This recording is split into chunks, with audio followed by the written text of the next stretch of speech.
Assalamualaikum warahmatullahi wabarakatuh. Perkenalkan, nama saya Tiffany Arista, Prodi Kesehatan Masyarakat dengan NIM 210590201013 Universitas Teguh Umar. Di sini saya ingin menjelaskan beberapa soal dan jawabannya tentang ujian akhir semester saya. Soal pertama yaitu jelaskan bagaimana Islam menghadapi tantangan modernisasi. Islam dalam menghadapi tantangan modernisasi yaitu pertama, modern mengandung arti maju dan kemajuan dalam segala aspek kehidupan, termasuk ke dalam ideologi, politik, ekonomi, sosial, budaya, dan lain-lain. Modern adalah perubahan sikap dan pandangan dari tradisional ke rasional, dari primordial ke logis dan nalar. Modernisasi merupakan proses terjadinya pemodernan untuk kemajuan dalam segala bidang kehidupan melalui akselerasi pendidikan dan aktualisasi teknologi. Bicara modernisasi juga mesti dikaitkan dengan Barat. Liberalisme sebagai bagian dari proyek modernisasi tentunya merupakan tantangan yang sangat serius kepada agama. Dampak liberalisme sendiri terhadap agama, yang pertama, agama dianggap sebagai perwujudan dari tradisionalisme yang momot dengan keterbelakangan, ketertinggalan, dan kemiskinan yang sangat kentara. Oleh karena itu, ketika masyarakat ingin meninggalkan dunia tradisionalnya, maka yang pertama diambil adalah liberalisme atau kebebasan. Liberalisme kemudian tidak hanya menjadi gaya hidup yang menghinggapi kebanyakan orang yang ingin dianggap modern, akan tetapi juga menjadi pedoman unggul di dalam semua perilakunya. Ajaran agama yang momot dengan ajaran yang membatasi kebebasan lalu tinggalkan dan dianggap sebagai penghalang kemajuan. Liberalisme juga memasuki kawasan pemikiran agama. Adanya banyak pemikiran tentang penafsiran agama. Ada banyak anak muda yang berusaha untuk menafsirkan agama dengan konteks sosial yang sedang terjadi. Begitu kentalnya pemahaman tentang konteks sosial ini, maka teks yang selama ini dianggap penting bahkan seperti ditinggalkan. Adapun sikap yang mungkin bisa menanggapi tentang modernisasi adalah yaitu pertama, menerima tanpa ada kritisme sedikit pun. Apa yang ada di Barat itulah yang dilakukannya. Barat adalah identik dengan kemajuan dan kehebatan. Jadi agar menjadi modern maka harus mengikuti seluruh tradisi yang datang dari Barat. Namun tidak, kita sebagai umat Islam tidak perlu untuk terlalu mengikuti budaya kebarat-baratan. Yang kedua, tidak menerima sama sekali budaya Barat. Tidak ada kebaikan sedikit pun yang datang dari Barat-Barat. Harus diperangi dengan segala kekuatan. Tidak ada alasan untuk tidak memerangi Barat yang dianggap sebagai perusak moral dan terjadinya dekandensi moral di kalangan umat Muslim atau umat Islam. Pornografi atau pornoaksi, narkoba, dan tindakan prevensi yang melanda masyarakat dewasa ini harus dilimpahkan kepada pengaruh Barat yang tidak bisa dilawan. Maka tidak ada kata lain yang patut digunakan kecuali melawan. Artinya, kita harus melawan atau menghilangkan budaya kebarat-baratan agar kita tidak terbawa ke suasana tersebut ataupun tidak terbawa ke arah tersebut. Soal kedua yaitu jelaskan manfaat zakat dan bagaimana perspektif Islam tentang pajak. Manfaat zakat adalah zakat mendidik manusia untuk memberikan jiwanya dari sifat kikir, tamak, sombong, dan angkuh dari kekayaannya. Zakat merupakan salah satu wahana untuk meratakan tingkat pendapatan masyarakat, terutama oleh kaum yang lemah yang sangat dirasakan manfaatnya. Jagat juga menghilangkan monopoli dan penumpukan harta pada sebagian masyarakat yang mengakibatkan kesenjangan sosial dan kecemburuan sosial. Dengan mengeluarkan zakat, maka harta itu akan menjadi tumbuh, berkembang, dan berkah. Zakat juga akan menumbuhkan rasa kasih sayang dan peduli terhadap sesama muslim, memberikan secara optimis bagi fakir miskin, dan mendorong adanya sistem ekonomi yang berdasarkan kerjasama dan tolong-menolong sesama umat Islam. Perspektif Islam tentang pajak yaitu, jika datang kondisi yang menghendaki adanya keperluan tambahan atau darurat, maka akan ada kewajiban tambahan lain berupa pajak atau riba.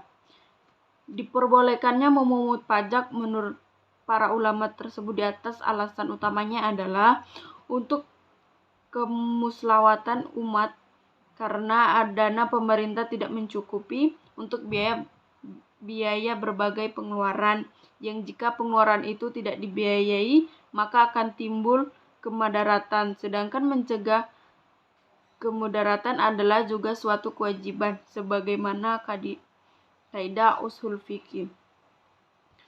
Oleh karena itu, pajak tidak boleh dipungut dengan cara paksa dan kekuasaan semata, melainkan karena ada kewajiban kaum muslimin yang dipukulkan kepada negara, seperti memberi rasa aman, pengobatan, dan pendidikan dengan pengeluaran seperti nafkah untuk para tentara, gaji pegawai, hakim, dan lain sebagainya. Soal ketiga yaitu jelaskan peran dan fungsi masjid untuk kesejahteraan umat. Masjid merupakan tempat ibadah bagi umat Islam, khususnya untuk melaksanakan sholat. Masjid sering disebut sebagai Baitullah atau rumah Allah, yang memiliki fungsi utama sebagai tempat sholat, mengaji, dan ibadah lainnya. Dengan menganalisis data sejarah, maka ini menjelaskan bahwa pada masa Rasulullah dan generasi Islam awal, masjid memiliki fungsi yang lebih besar, tidak hanya sebagai tempat ibadah, tetapi juga sebagai pusat kegiatan masyarakat seperti belajar, pusat pengembangan ekonomi, politik, pusat pengembangan, pusat dakwah, dan pusat pengembangan moral. Adapun peran masjid dalam kehidupan umat Islam, yang pertama sebagai itu peran ruhaniyah masjid. Yang kedua, masjid sebagai pusat kebudayaan. Yang ketiga, peran masjid dalam bidang sosial. Yang keempat, peran masjid dalam bidang politik.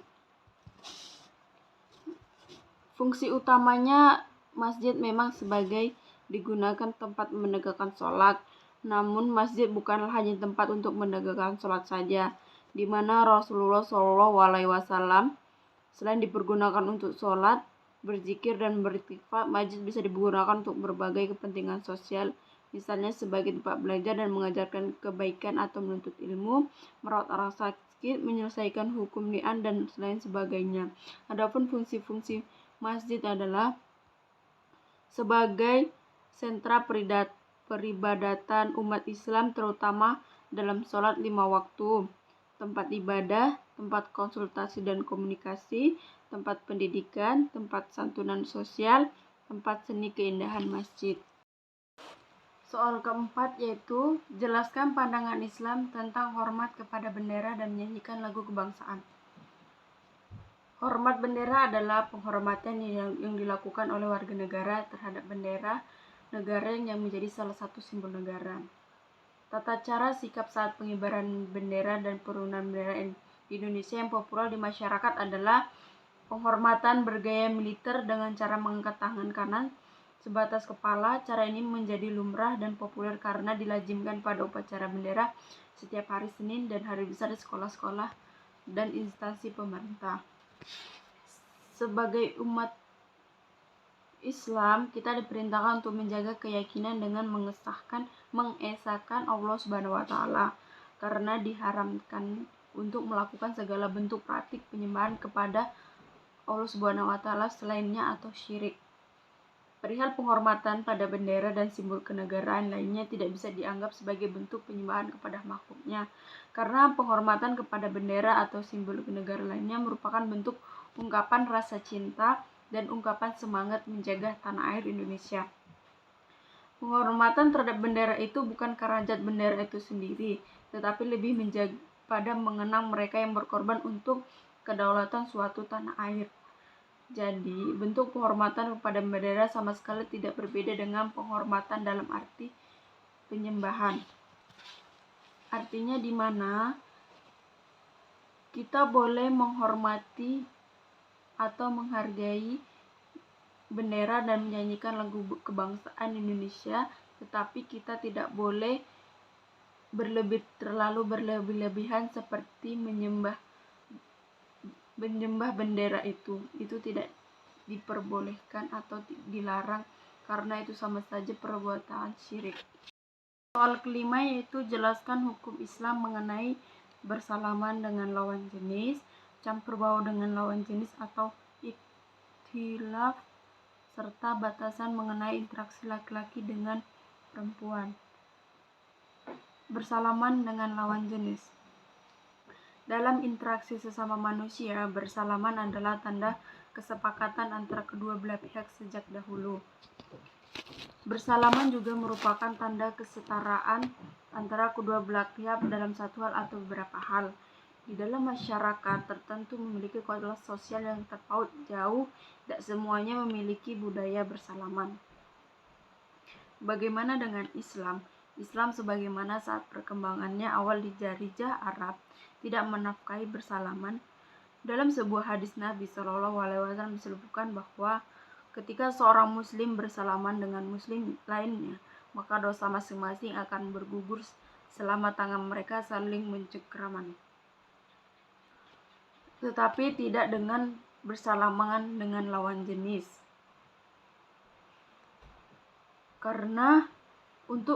Namun untuk bersalaman antara laki-laki dan perempuan, kesunahan di atas tidak diwujudkan karena pertimbangan kemaslahatan yang lain, yaitu menghindari fitnah antara laki-laki dan perempuan yang bukan mahram,